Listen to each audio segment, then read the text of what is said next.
নমস্কাৰ, এইটো হৈছে কৃষ্ণকান্ত সন্দিকৈ ষ্টেট অপেন ইউনিভাৰ্চিটিৰ দ্বিতীয় ষাণ্মাসিকৰ অসমীয়া চুটিগল্পৰ ধাৰণ পেপাৰখনৰ এছাইনমেণ্ট।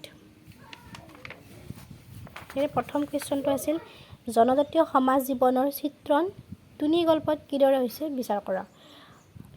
অসমীয়া কথা সাহিত্যৰ কথাখিনি ইয়াতে উল্লেখ কৰা হৈছে। ইয়াতে গোটেইখিনি মই উল্লেখ কৰিছোঁৱেই। সমাজ জীৱনত কেনেকুৱা ধৰণৰ চিত্ৰ প্ৰতিফলন কৰা হৈছিল গোটেইখিনি ইয়াতে উল্লেখ কৰা হৈছে। এইটো বেছি লিখা নাই, 10 মাৰ্কছৰ আছিল এইটো। ইয়াৰ পিছতো আছিল জোনাকী যুগৰ চুটিগল্পৰ ধাৰণ সম্পৰ্কে চমুকৈ লিখক। এইটো মই পইণ্ট ৱাইজ লিখিছিলোঁ। প্ৰথমতে মই লক্ষ্মীনাথ বেজবৰুৱাৰ বিষয়ে অলপ তেওঁ চুটিগল্পৰ বিষয়ে কেনেকুৱা ধৰণৰ কথা উপস্থাপন কৰিছিল ইয়াতে উল্লেখ কৰিছিলোঁ। তাৰপিছত দিছিলোঁ শৰৎচন্দ্ৰ গোস্বামীৰ চুটিগল্পৰ তেওঁ কেনেকুৱা ধৰণৰ মত পোষণ কৰিছিল ইয়াতে উল্লেখ কৰা হৈছে।